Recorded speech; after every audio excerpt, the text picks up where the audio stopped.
Bonjour. J'aimerais aborder aujourd'hui le thème de évider pour être rempli. En fait, il y a des années, de très très longtemps, j'ai écrit un petit livret sur le thème des roseaux et des épines à travers la Bible. Et cette semaine, en pensant à différentes choses, une partie de ce matériel-là m'est revenue à l'esprit et j'ai repris un petit peu certaines choses que j'aimerais partager avec vous. Tout d'abord, cette idée qui est connue, hein, l'homme est un roseau pensant, a dit Pascal, et je veux juste lire sa citation complète. L'homme n'est qu'un roseau, le plus faible de la nature, mais c'est un roseau pensant. Il ne faut pas que l'univers entier s'arme pour l'écraser. Une vapeur, une goutte d'eau suffit pour le tuer. Mais quand l'univers l'écraserait, l'homme serait encore plus noble que ceux qui le tuent, parce qu'il sait qu'il meurt, et l'avantage que l'univers a sur lui, l'univers n'en sait rien. L'homme est un roseau pensant, et les roseaux, je ne sais pas pour vous si ça évoque quelque chose, mais pour moi, c'est une plante ou un végétal familier et avec lequel j'ai grandi, parce qu'avec des roseaux, on fait des flûtes, on fait des sifflets, on peut faire des arcs, on peut faire des flèches, on peut faire des plumes, on peut faire beaucoup de choses. C'est à la fois léger, long, creux, et j'ai eu le privilège de grandir dans une région où les roseaux abondaient, ce qu'on appelle la canne de Provence. Et c'est peut-être pour ça que ça me parle particulièrement et que ces images, pour moi, sont assez ancrées en moi. Dans la Bible, il est parlé du roseau aussi, hein, c'était une plante qui poussait aussi en Palestine, qui poussait aussi en Égypte, sur le bord du Nil. Alors, il y a différentes espèces, ce n'est pas toutes les mêmes, et on ne va pas rentrer dans ces détails-là. Mais les roseaux ont une caractéristique, ils sont creux, hein. Et puis, ils poussent vite, mais ce n'est pas une plante qui vit longtemps. Vous avez bien compris, un roseau n'est pas un chêne. Et c'est ce que la Bible nous rappelle aussi à notre sujet, dans l'épître de Jacques. Qu'est-ce que votre vie? Vous êtes une vapeur qui paraît pour un peu de temps et qui ensuite disparaît. Le roseau n'est pas une plante qui marque l'histoire. Il vient, il pousse très vite et puis il n'est plus là. Et donc, comme je l'ai dit, il est creux à l'intérieur. Et on revient encore une fois à notre cher philosophe Pascal, qui a dit l'homme naît avec un vide en forme de Dieu. Enfin, c'est une paraphrase, mais c'est l'idée générale. Nous sommes nés avec un vide en forme de Dieu au fond de nous. Et c'est un paradoxe, ce roseau qui est à la fois creux et en même temps très solide. C'est un végétal qui est élégant. Il pousse droit, tendu vers le ciel. Alors, il y a plusieurs espèces. L'espèce qui est ici sur cette photo est assez fine. C'est le genre de petit roseau qu'on trouve en Camargue, un peu différent de celui qu'on a vu avant. Mais il s'élève vers le ciel. Et c'est quelque chose, l'homme, malgré le choix qu'il a fait de vivre sans Dieu, ou peut-être justement à cause du choix qu'il a fait de vivre sans Dieu, est toujours en train de chercher à s'élever et à chercher.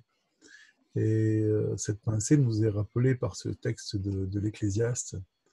Il a mis dans leur cœur, le cœur de l'homme, la pensée de l'éternité.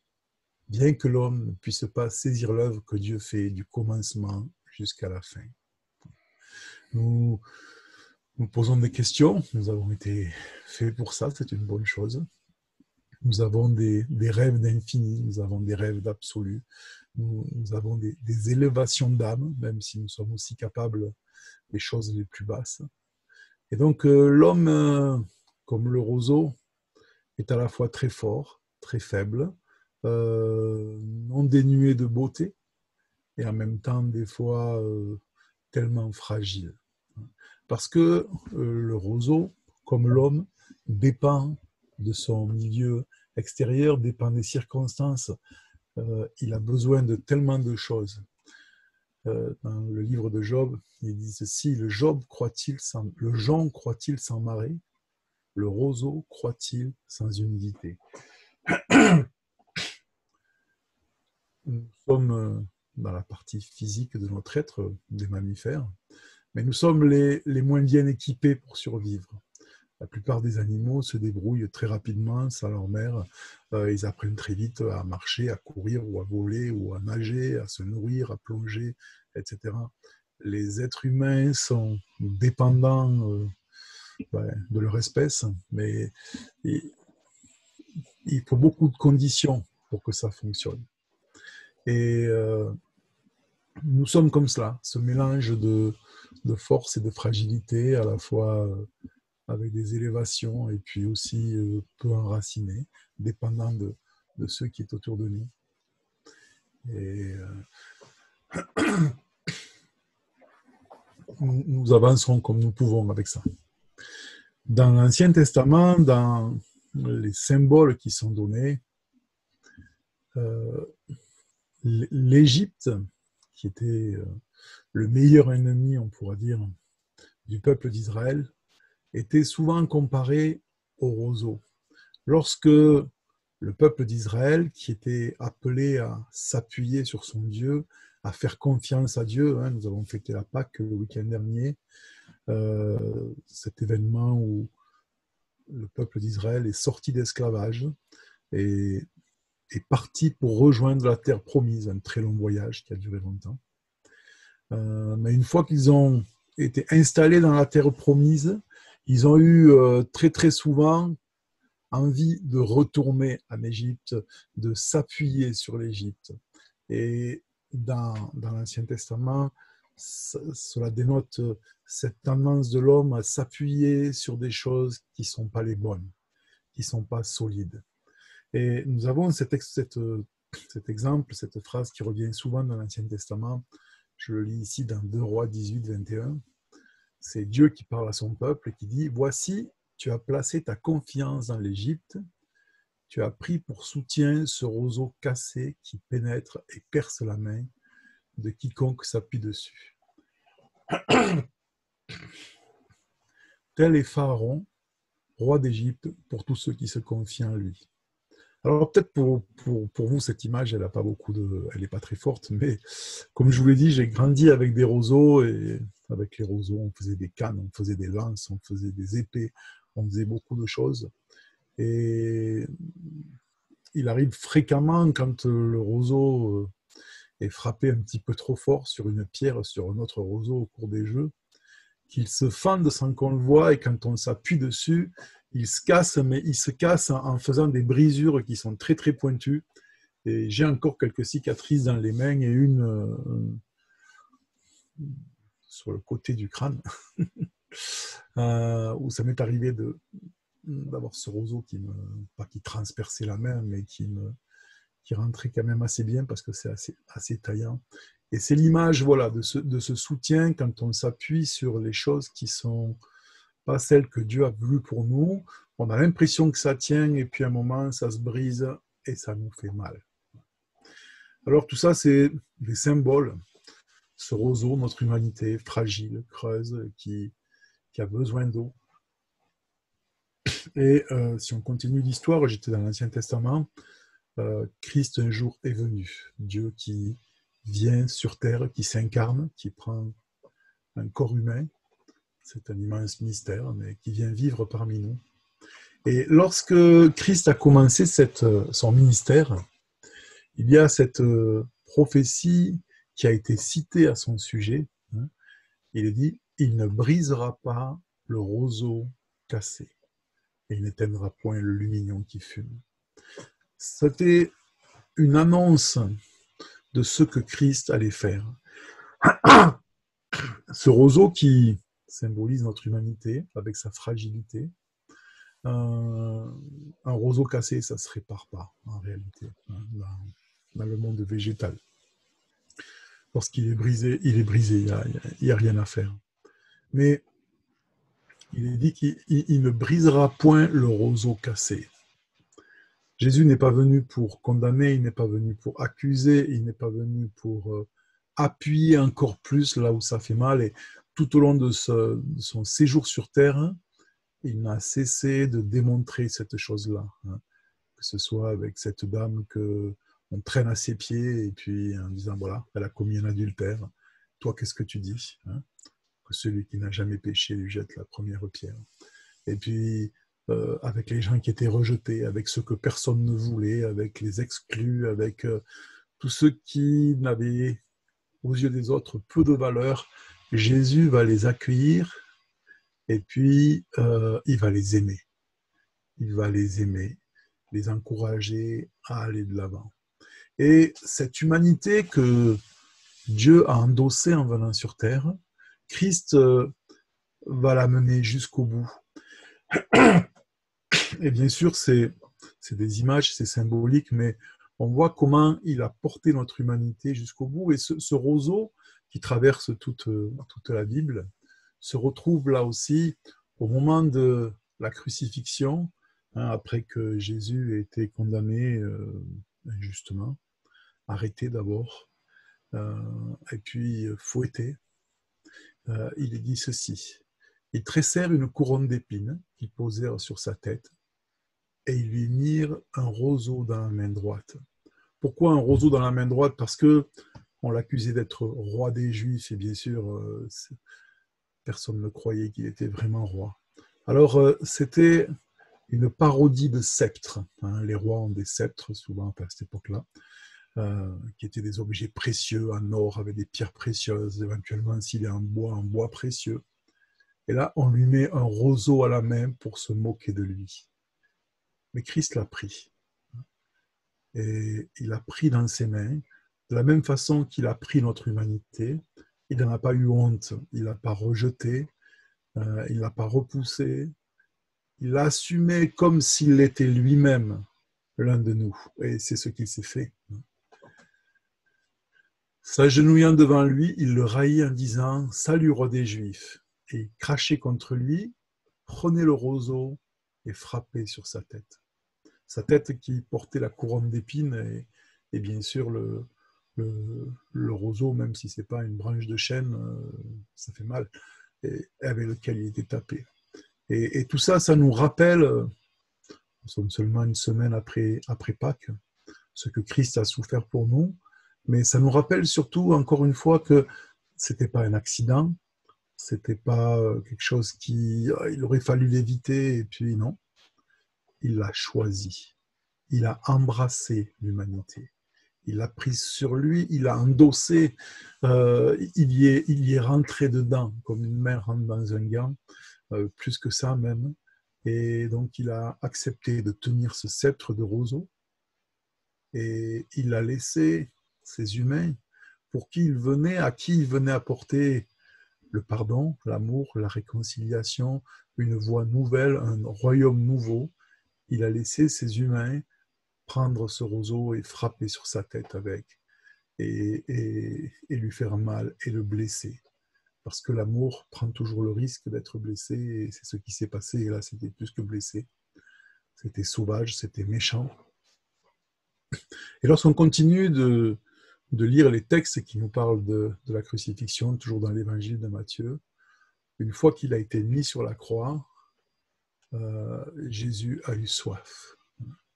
Et là, il y a quelqu'un qui était là, un soldat, qui a pris une éponge, qu'il a remplie de vinaigre. Et je lis le texte, aussitôt l'un d'eux courut prendre une éponge qu'il remplit de vinaigre, et l'ayant fixée à un roseau, il lui donna à boire.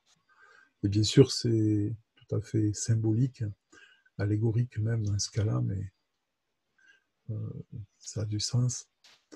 Ce roseau auquel on fixe l'éponge avec le vinaigre. Non seulement il a pris notre humanité, non seulement il a accepté d'être frappé, non seulement il a accepté toutes nos limitations, nos conditions et toute la souffrance qui va avec, mais il l'a bu jusqu'à la lie. Hein. L'amertume du vinaigre fixé au bout du roseau, et il a pris cela. Et c'était juste avant qu'il remette son esprit au Père et puis qu'il meure. Et puis bien sûr après, 2 jours plus tard, la troisième matin, la résurrection. Dans Son livre La pesanteur et la grâce, la philosophe Simone Veil, qui est morte très très jeune pendant la Deuxième Guerre mondiale, à ne pas confondre avec la ministre, elle a écrit ceci. L'extrême grandeur du christianisme vient de ceux qui ne cherchent pas un remède surnaturel contre la souffrance, mais un usage surnaturel de la souffrance. Et c'est une pensée qui est très profonde, mais qui est bouleversante. Nous avons vécu localement, ici dans notre communauté, un drame cette semaine, quelque chose de très difficile avec beaucoup de douleurs, beaucoup de souffrances, et puis surtout beaucoup de questions. Pourquoi? Et comme je le dis souvent, hein, pourquoi en un mot, pourquoi en deux mots aussi. Et cette pensée-là, l'extrême grandeur du christianisme vient de ceux qui ne cherchent pas un remède surnaturel contre la souffrance, mais un usage surnaturel de la souffrance. Dans la façon dont Dieu est venu rejoindre l'homme, il n'a pas pris de raccourci.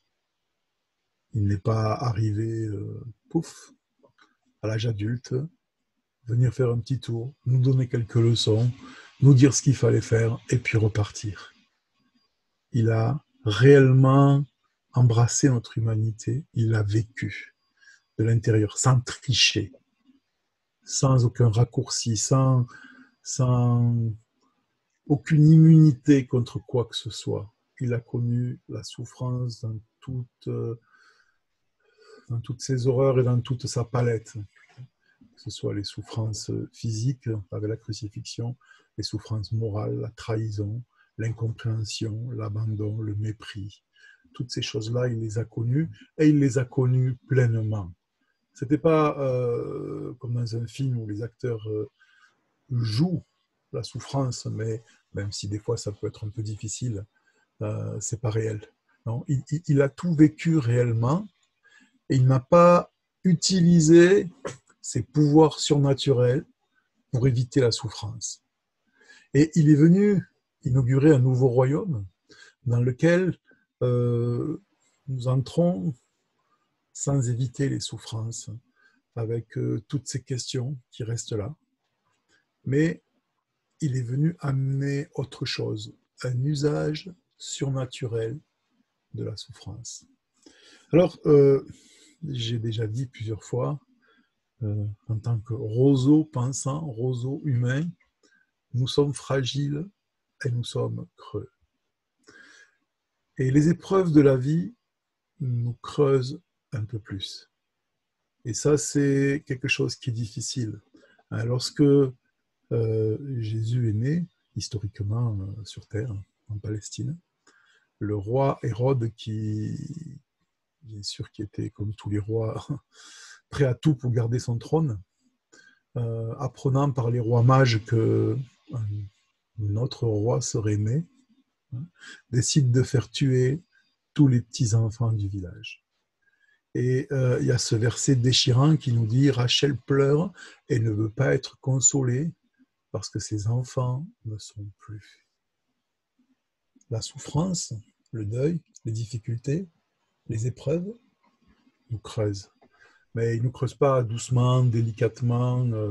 Je parlais mercredi des épreuves qui élargissent nos cœurs.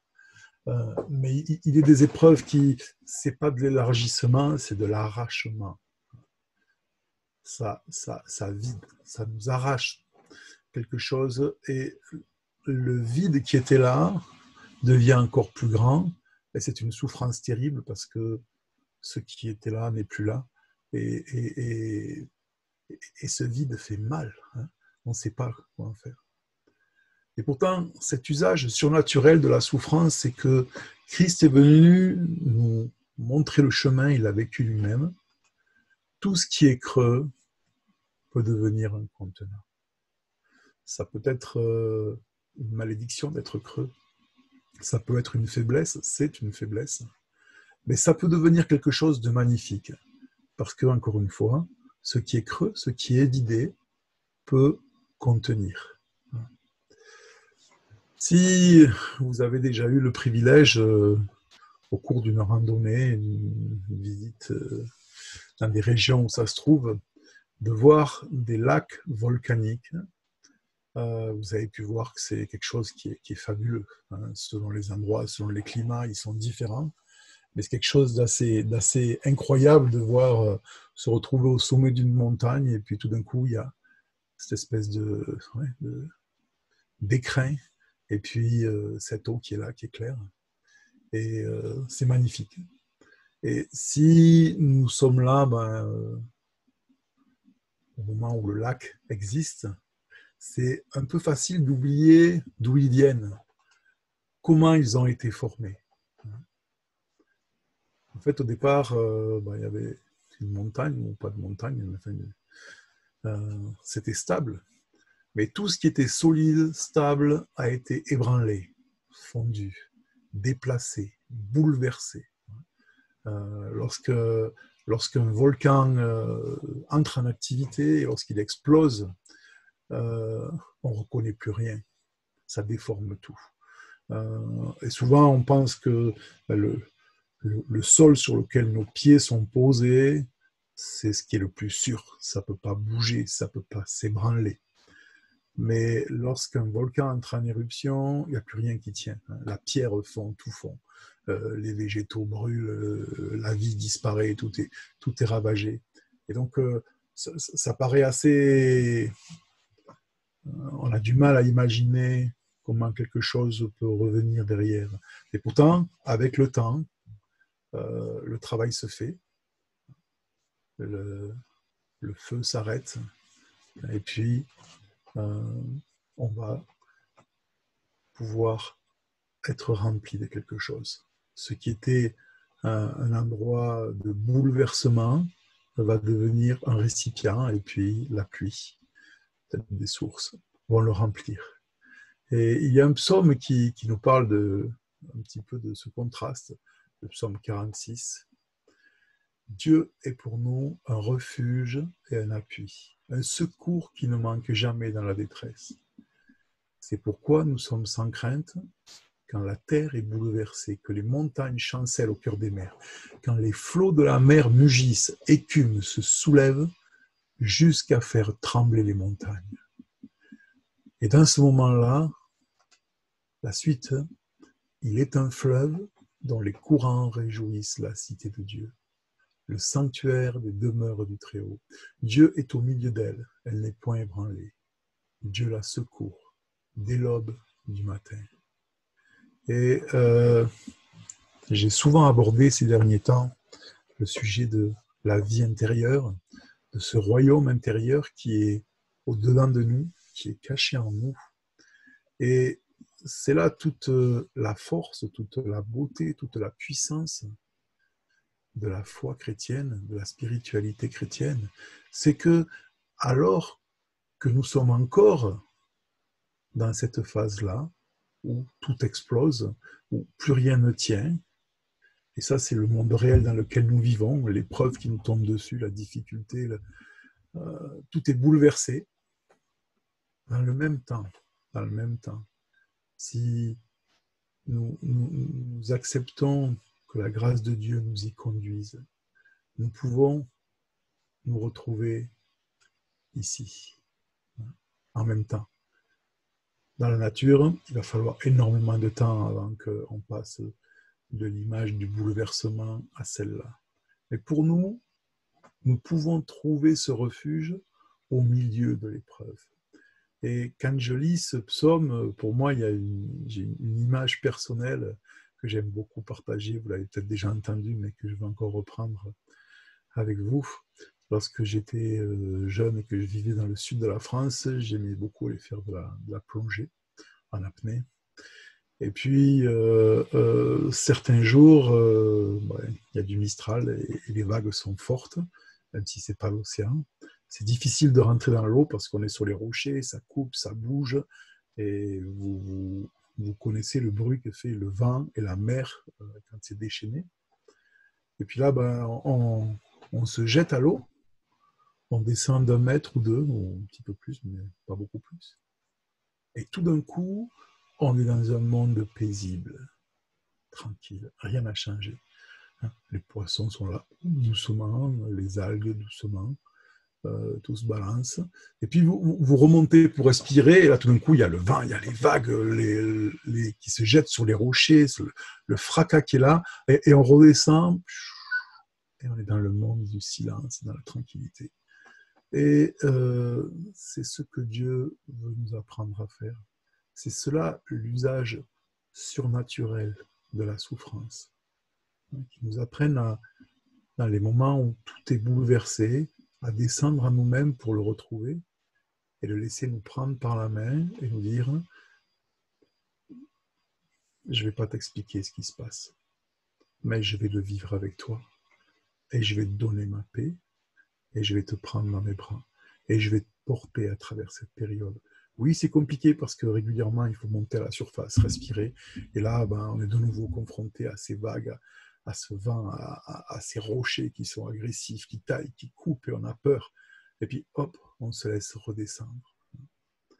Et l'évidement qui était en nous, en fait, est devenu le récipient dans lequel la vie de Dieu a pu être déversée, dans lequel sa grâce, son amour, sa compassion, sa bienveillance sont là.